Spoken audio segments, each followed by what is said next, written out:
Irmãos, no primeiro lugar, tá? Como é que a gente enfrenta tempos de crise? Primeiro, entender que para tudo há um tempo. Eu posso citar aqui Eclesiastes capítulo de número 3, e o versículo 3, ele vai nos dizer, há tempo para tudo, né? O versículo 1 vai dizer que tudo tem o seu tempo determinado, e há tempo para todo propósito debaixo do céu. Mas o versículo 3, ele vai dizer que há tempo de matar, mas também há tempo de curar.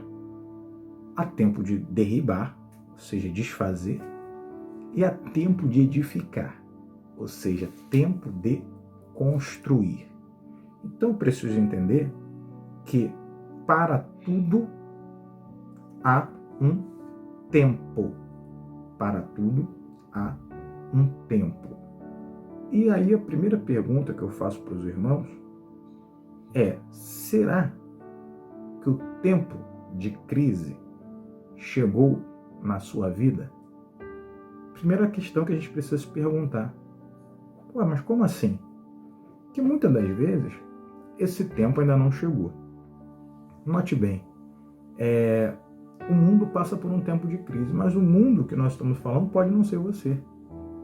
Você pode não estar enquadrado na crise do coronavírus, vamos dizer assim.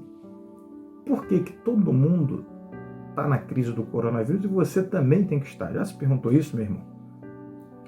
E às vezes isso acontece com a gente. Claro que eu estou usando um exemplo extremo, mas às vezes já aconteceu. O país está em crise econômica, mas tem gente ganhando dinheiro na crise econômica. Por quê? Porque para aquela pessoa ou aquela determinada classe de pessoas, a crise financeira não chegou. Vai chegar talvez um dia, uma outra situação, mas para eles não, eles estão aproveitando a oportunidade. Então precisamos entender, em primeiro lugar, que há tempo para tudo, sim, e haverá tempos difíceis, haverá tempos trabalhosos, haverá tempos de tribulação em nossa vida, mas não necessariamente é hoje. Não necessariamente o meu irmão que está do meu lado está passando por uma dificuldade, eu terei que passar no mesmo momento, no mesmo grau de intensidade. A gente costuma ver isso muito na vida das pessoas, que as pessoas vão absorvendo provas e tribulações quando não é o tempo para a vida delas. Não quer dizer que a outra pessoa não tenha que passar naquele momento, mas o que eu estou querendo dizer é que há um tempo para tudo, e esse tempo ele é individualizado. Esse tempo ele pode acontecer agora para mim e pode acontecer daqui a um ano para você. Pode ser até a mesma tribulação. Podemos passar até pela mesma intensidade dela, porém em tempos diferentes. Então você tem que se perguntar: ok, meu vizinho está passando por essa dificuldade. Ok, meu irmão da igreja ou meu familiar está passando por essa dificuldade. A minha família está passando por essa dificuldade. Mas eu tenho que passar por essa dificuldade? É o momento de eu passar por essa dificuldade? Porque, irmãos, sempre que há alguém precisando, há alguém com abundância. Isso é um dos maiores propósitos, maiores princípios, maiores mistérios que Deus deixou na face da terra. A Bíblia vai dizer que sempre haverá pobres, é verdade. Mas também haverá sempre pessoas com abundância ou pessoas com condições suficientes de ajudar o necessitado. Então entenda bem, se eu tenho um necessitado, eu terei alguém com abundância.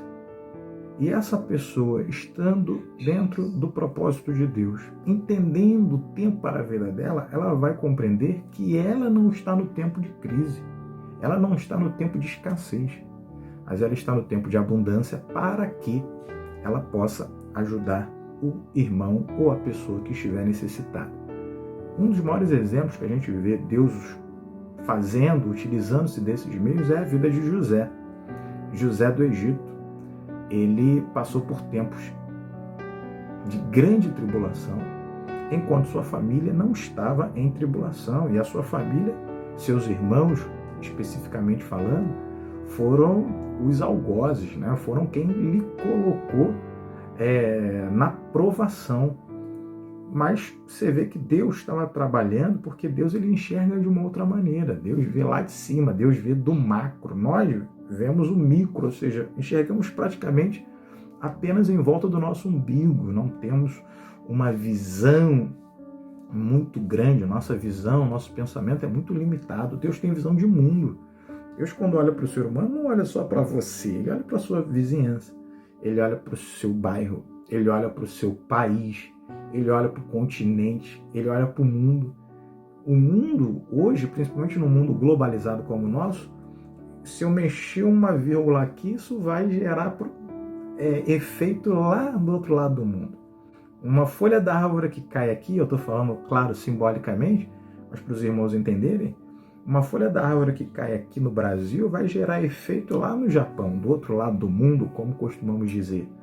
Então, quando Deus ele olha para toda a circunstância, ele olha de uma maneira geral, uma maneira macro, uma maneira globalizada.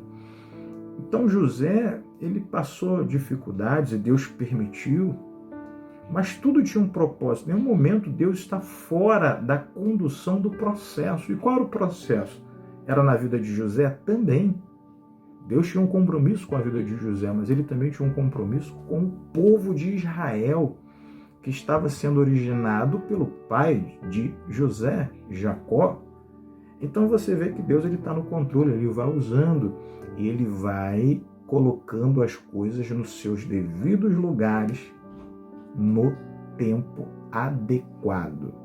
Você vê que quando Cristo veio, ele veio na plenitude do tempo, ou seja, na hora exata. O mundo, desde você estudar a história da humanidade, você vê que o mundo há muito tempo estava sendo preparado, não só a história de Israel estava preparando um Salvador para a humanidade, como o mundo, as nações vizinhas, o Império Romano, tudo havia um motivo, tudo havia uma expectativa, tudo havia uma preparação para a chegada do Salvador, não só de Israel, não só dos judeus. Por isso que eles não compreenderam muitas coisas que Cristo falava, eles não aceitaram diretamente o ministério de Jesus, porque o ministério de Jesus não estava limitado ao judeu, estava sim afeto a todos aqueles a qual o nosso Senhor chamar e obedecerem, obviamente, a sua voz. Então, uma crise aqui, tempo de crise aqui no meu vizinho não é necessariamente uma crise que será gerada nesse tempo para a minha vida. Então, o primeiro ponto é eu entender isso. José, como eu acabei de dizer, enquanto ele estava passando por necessidade, a vida continuava.